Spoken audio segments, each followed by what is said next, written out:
together in hope and joy. Please be seated.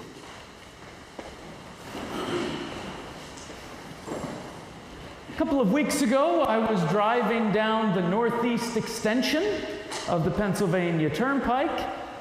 You have all done that before, yes? Northeast extension down the Turnpike. Stopped at a travel plaza.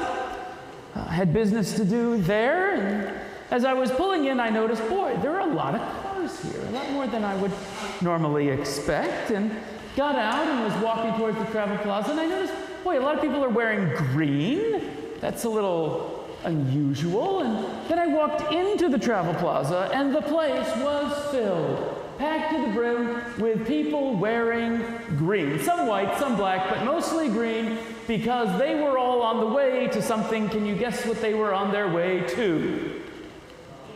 The Eagles preseason game. Jerseys, green everywhere. Lines for all of the things that you would want to do. And of course, these folks were just the most polite people you would ever meet. Such is not the case. If it were filled with Browns fans, let me tell you, it would be an orderly queue. Yes, sir, no, sir.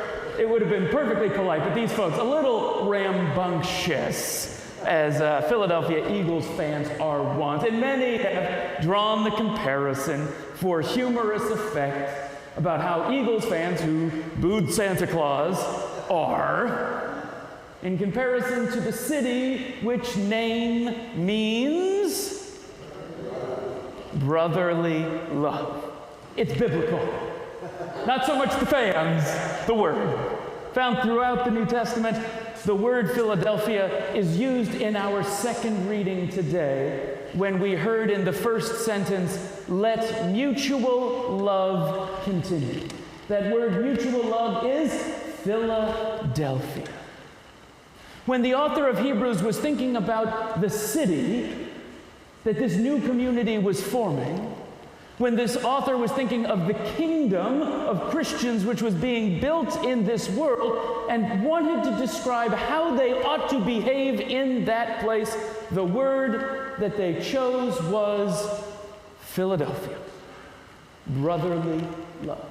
Let brotherly love continue. In the King James, it's translated, let brotherly love abide. So we could say, let Philadelphia abide. The dude would approve. Anybody get that? Anybody get that? Yes. Two people. The Big Lebowski. That's it. The dude abides. Let brotherly love abide. It's a lovely principle. It sounds good. We can all get behind that. If you can't get behind loving your neighbor, if you can't get along, let mutual love abide. Like that's, we should. But it's not about whether we agree with it or not. It's about whether we do it or not. And sometimes we need a little help, a little guidance about how we should do that. And so the author of Hebrews gives us that. Do not neglect, the author says, to show hospitality to strangers. One more Greek word for you, and then, well, maybe two more Greek words, and then we'll be done. We're all familiar with the word xenophobia. Xenophobia gets thrown around a lot nowadays because xenophobia is around a lot these days. Well, xenophobia, fear or hatred of the stranger. The word that the author of Hebrews uses to instruct us in how to let mutual love abide is not xenophobia, but xenophilia. And we know what that second word, philia, means. It means love. Don't be xenophobic, the author says. Be xenophilic. Show hospitality to strangers. Now, I understand, and you understand, that it can be real easy to be uneasy around people we don't know. Is that true? True? There are some people in this world that if they were told, you're going to a party, and that party is going to have 50 people, none of whom you know, would say, that sounds like a good time. And there are others who would hear you have to go to a party filled with 50 people that you don't know, and they would say that sounds like a very particular form of torture. It's good if you're in a couple relationship, but you at least have one who's into the people. Or it's good to have two people that aren't in the people, because then, I'm sorry, but we can't make it.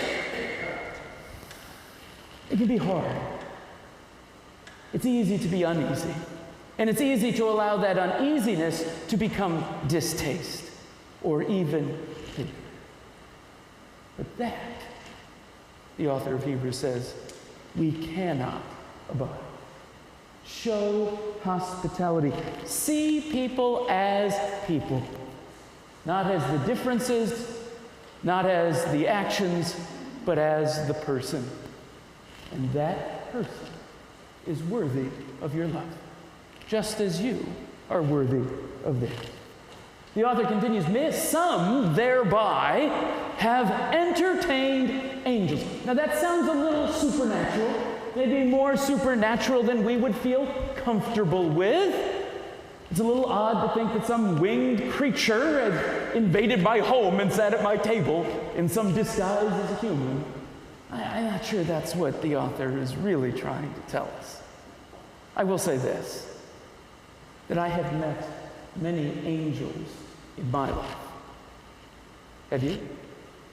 Not supernatural beings, but people who were absolutely angels. And what I will say is that most of the angels that I have met in my life, I have met when I have chosen to love across difference and show hospitality, or inversely, whatever the word is, when someone has shown hospitality to me. And in that sense, I think the author gets it absolutely right.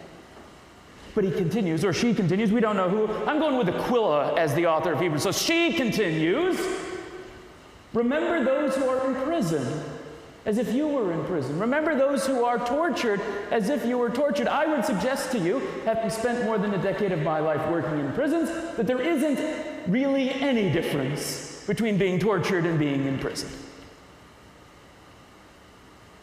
Remember them, the author. At first glance, we might look at that and say, remember them. That doesn't seem like much. Not visit them, not love them, not support them. Remember. But I'll tell you what. If I polled all of the thousands of incarcerated people that I have known in my life, and I asked them, what is the number one thing that you are afraid of? The number one thing, far and away, that they are afraid of is being forgotten. Those people who loved me on the outside, where are they? I saw in the headlines not too long ago, maybe it was this past week, that the Menendez brothers were up for parole. Did you see that? And do you know what I reacted to when I saw that? Oh, the Menendez brothers. I had forgotten. And that's exactly what our society wants, isn't it? They want to throw people away, and they want us to forget about them. They want ICE to raid the streets, and for us to forget that even happened. And more so, to forget those people who are being tormented. Remember those people. And if you remember those people, and you think on those people, and you do it every single day, then it becomes an awfully hard thing to support what's going on, if I may be pointed. Because it's easy to say, 10 to 20 years, bang, you're out of here, I'll forget about you. It's another 27 years in to think about day after day after day. I suspect if we thought about that as a society more, maybe less people would be in prison, and maybe, just maybe, that would be a good thing for us all. Remember them. And then our reading concludes, do not neglect to do good and to share what you have. Sometimes I read that verse and I think, boy, I don't have a whole lot to share. I made the bills this month, but there's not a whole lot left over. But that is mistaken thinking. Because the one thing that each and every one of you can share is you. And you are the greatest gift you can give. And the love and the hospitality and the remembrance in your heart.